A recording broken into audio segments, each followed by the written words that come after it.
ಧರ್ಮಸ್ಥಳದಲ್ಲಿ ನೂರಾರು ಶವಗಳನ್ನು ಹೂತಿಟ್ಟಿದ್ದೀವಿ ಅಂತ ಆರಂಭಿಕ ಹಂತದಲ್ಲಿ ಬಂದ್ರು. ಆ ನಂತರದಲ್ಲಿ ತೋರಿಸಿದ್ದು ಎಷ್ಟು ಎಲುಬುಗಳನ್ನ ಅನ್ನೋದು ಕೂಡ ಬಹಿರಂಗವಾಗಿತ್ತು. ಧರ್ಮಸ್ಥಳ ಬುರ್ಡೆ ಕೇಸ್ನಲ್ಲಿ ಎಸ್ಐಟಿ ತನಿಖಾ ವರದಿಯನ್ನ ಸಬ್ಮಿಟ್ ಮಾಡಿದೆ ಕೋರ್ಟ್ಗೆ. ಬರೀ ಹೇಳಿಕೆಗಳಿಗೆ ಸೀಮಿತವಾಗಿದೆ ಈ ರಿಪೋರ್ಟ್.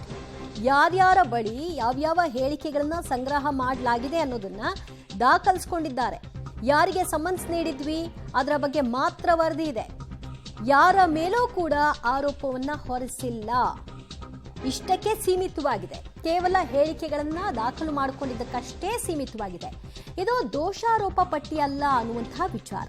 ಧರ್ಮಸ್ಥಳ ಬುರ್ಡೆ ಕೇಸ್ನಲ್ಲಿ ಎಸ್ಐಟಿ ನಿರಂತರವಾಗಿ ತನಿಖೆಯನ್ನು ನಡೆಸಿ 3923 ಪುಟಗಳ ದೋಷಾರೋಪ ಪಟ್ಟಿ ಸಲ್ಲಿಕೆ ಮಾಡ್ತಾ ಇದ್ದಾರೆ ಎಂದಾಗ ಅದು ಸಹಜವಾಗಿ ಒಂದು ಕುತೂಹಲ ಇತ್ತು. ಏನಿರಬಹುದು, ಯಾರ್ಯಾರ ಆರೋಪ ಏನು ಅನ್ನೋದ್ರ ಬಗ್ಗೆ ಇಲ್ಲಿವರೆಗಿನ ಸುದೀರ್ಘ ತನಿಖೆಯಲ್ಲಿ ಏನು ಉಲ್ಲೇಖ ಮಾಡಿದ್ದಾರೆ ಅಂತ. ಚಿನ್ನಯ್ಯನನ್ನ ಕರೆಸಿದ್ರು, ಅವರ ಹೇಳಿಕೆಯನ್ನ ದಾಖಲು ಮಾಡಿದ್ರು, ಅವರ ಹೇಳಿಕೆ ಇದಾಗಿತ್ತು.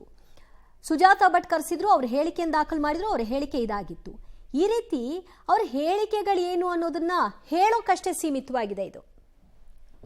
ಮತ್ತಷ್ಟು ಮಾಹಿತಿ ಪಡೆಯೋಣ ನಮ್ಮ ಪ್ರತಿನಿಧಿ ಮುರಳೀಧರಿಂದ. ಮುರಳಿ, ಚಾರ್ಜ್ ಶೀಟ್ ನಲ್ಲಿ ಏನಿದೆ? ಈ ಚಾರ್ಜ್ ಶೀಟ್ ಅನ್ನ ಹೇಗೆ ನೋಡ್ಬೇಕು ಇವಾಗ? ಇದನ್ನ ಚಾರ್ಜ್ ಶೀಟ್ ಅಂತ ಹೇಳಿ ಪರಿಗಣಿಸ್ತಾ ಇಲ್ಲ. ಯಾಕೆಂದ್ರೆ ಎಸ್ಐಟಿಯ ತನಿಖಾ ಅಧಿಕಾರಿಗಳು ತನಿಖಾ ವರದಿ ಅನ್ನೋದ್ರ ಬಗ್ಗೆ ಮಾತ್ರ ಉಲ್ಲೇಖವನ್ನ ಮಾಡ್ತಾ ಇರುವಂತದ್ದು. ಯಾಕಂದ್ರೆ ಈ ವರದಿಯಲ್ಲಿ ಯಾರ ವಿರುದ್ಧ ಕೂಡ ದೋಷಾರೋಪವನ್ನ ಮಾಡ್ತಾ ಇಲ್ಲ. ಯಾಕಂದ್ರೆ ತನಿಖೆ ಪ್ರಗತಿಯಲ್ಲಿದೆ. ಜೊತೆಗೆ ತನಿಖೆ ಪ್ರಗತಿಯ ಹಿನ್ನೆಲೆಯಲ್ಲಿ ಇದನ್ನ ಸ್ಟೇಟಸ್ ರಿಪೋರ್ಟ್ ಅಂತ ಹೇಳಿ ಕೂಡ ಹೇಳ್ಬೋದು. ಯಾಕಂದ್ರೆ ಈಗ ಇಲ್ಲಿಯ ತನಕ ಯಾವ್ಯಾವ ಅಂಶಗಳನ್ನ ಇಟ್ಕೊಂಡು ತನಿಖೆನ ಮಾಡಿದೀವಿ, ಜೊತೆಗೆ ಈಗ ಮಾಡ್ತಾ ಇರುವಂತ ತನಿಖೆಗಳೇನು ಮತ್ತು ಮುಂದೆ ಮಾಡ್ಕೊಳ್ಬೇಕಾಗಿರುವಂತ ತನಿಖೆಗಳನ್ನ ಯಾವ ರೀತಿಯಲ್ಲಿ ರೂಪವನ್ನ ಮಾಡ್ಕೊಂಡಿದೀವಿ ಅನ್ನೋದ್ರ ಬಗ್ಗೆ ಈಗ ಕೋರ್ಟ್ಗೆ ಸಲ್ಲಿಕೆಯನ್ನ ಮಾಡ್ತಾ ಇರುವಂತದ್ದು. ಯಾಕೆಂದ್ರೆ 20ನೇ ತಾರೀಕು ಇವತ್ತು 20ನೇ ತಾರೀಕು ಆಗಿರೋ ಹಿನ್ನೆಲೆಯಲ್ಲಿ ಚಿನ್ನಯ್ಯ ಅರೆಸ್ಟ್ ಆದ 90 ದಿನದ ಒಳಗಾಗಿ ಒಂದು ರಿಪೋರ್ಟ್ ಅನ್ನ ಕೊಡಬೇಕಾಯಿತು. ಇವತ್ತು ರಿಪೋರ್ಟ್ ಅನ್ನ ಕೊಡ್ತಾ ಇದ್ದಾರೆ. ರಿಪೋರ್ಟ್ ಅನ್ನ ಕೊಟ್ಟ ಬಳಿಕ ಅದಕ್ಕೆ ಒಂದಷ್ಟು ಕಾಲಾವಕಾಶವನ್ನು ಕೂಡ ಕೇಳುವಂತ ಪ್ರಯತ್ನಗಳನ್ನ ಮಾಡಬೇಕಾಗಿರುತ್ತದೆ. ಯಾಕಂದ್ರೆ ಹೆಚ್ಚುವರಿಯಾಗಿ FSL ನ ವರದಿಗಳು ಬರಬೇಕು, ಜೊತೆಗೆ ಬೇರೆ ಬೇರೆಯ ಮಾಹಿತಿಗಳು ಬರಬೇಕಾಗುತ್ತೆ. ಆ ಮಾಹಿತಿಗಳು ಬರಬೇಕಾಗಿರೋ ಹಿನ್ನೆಲೆಯಲ್ಲಿ ಈ ಪ್ರಕರಣದಲ್ಲಿ ಯಾರು ಪಾತ್ರವನ್ನ ವಹಿಸಿದ್ದಾರೆ? ಯಾಕಂದ್ರೆ ಪ್ರಮುಖವಾಗಿ ಚಿನ್ನಯ್ಯನ ಪಾತ್ರ.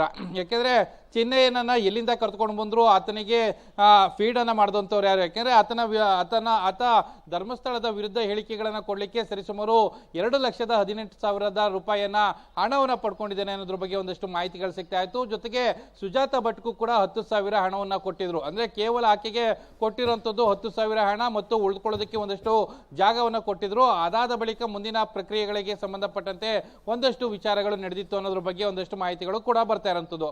ಆದ್ರೆ ಹಣವನ್ನ ಎಲ್ಲಿಂದ ಫೀಡ್ ಅನ್ನ ಮಾಡಿದ್ರು, ಇದೆಲ್ಲದ್ರ ಬಗ್ಗೆ ಕೂಡ ತಿಳ್ಕೊಳ್ಳುವಂತ ಪ್ರಯತ್ನಗಳನ್ನ ಪೊಲೀಸರು SIT ಅಧಿಕಾರಿಗಳು ಮಾಡ್ತಾ ಇದ್ದಾರೆ.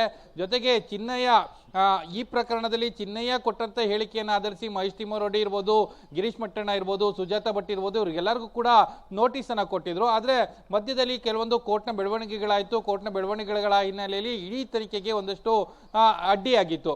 ಮತ್ತೆ ಅದನ್ನ ಹೈಕೋರ್ಟ್ ಮತ್ತೆ ಇನ್ವೆಸ್ಟಿಗೇಷನ್ಗೆ ಒಂದು ಆದೇಶವನ್ನು ಕೊಟ್ಟ ಹಿನ್ನೆಲೆಯಲ್ಲಿ, ಅಂದ್ರೆ ಏನು ತನಿಖೆಗೆ ತಡೆ ಕೊಟ್ಟದಂತ ಈ ವಿಚಾರವನ್ನ ಮತ್ತೆ ತನಿಖೆ ಮಾಡ್ಲಿಕ್ಕೆ ಅವಕಾಶವನ್ನ ಕೊಟ್ಟ ಹಿನ್ನೆಲೆಯಲ್ಲಿ ಈಗ ತನಿಖಾ ವರದಿಯನ್ನ ಸಲ್ಲಿಕೆಯನ್ನ ಮಾಡ್ತಾ ಇರುವಂತದ್ದು. ಬಹುತೇಕ ಇನ್ನೊಂದು ಸ್ವಲ್ಪ ಹೊತ್ತಿಗೆ ತನಿಖಾ ವರದಿಯ ಮಾಹಿತಿಗಳು ಕೂಡ ಬಹಿರಂಗ ಆಗುವಂತ ಸಾಧ್ಯತೆಗಳಿದಾವೆ. ಯಾಕೆಂದ್ರೆ ಇದು ಓಪನ್ ಕೋರ್ಟ್ಗೆ ಸಲ್ಲಿಕೆಯನ್ನ ಮಾಡ್ತಾ ಇರುವಂತದ್ದು. ಜೊತೆಗೆ ಅದನ್ನ ಮುಚ್ಚಿದ ಲಗೋಟಿಯಲ್ಲಿ ಸಲ್ಲಿಕೆಯನ್ನ ಮಾಡ್ತಾರಾ ಅಥವಾ ಬೇರೆ ಯಾವ್ದಾದ್ರು ಮಾಹಿತಿಗಳನ್ನ ಕೊಡ್ತಾರಾ ಅನ್ನೋದ್ರ ಬಗ್ಗೆ ಕೂಡ ಕಾದ್ ನೋಡ್ಬೇಕಿರುವಂತದ್ದು. ಯಾಕೆಂದ್ರೆ ದೋಷಾರೋಪ ಪಟ್ಟಿ ಅಂತ ಏನ್ ಹೇಳಿದ್ರೆ ಅಕ್ಯೂಸ್ ಕಾಪಿ ಅಂತ ಕೂಡ ಇರುತ್ತೆ.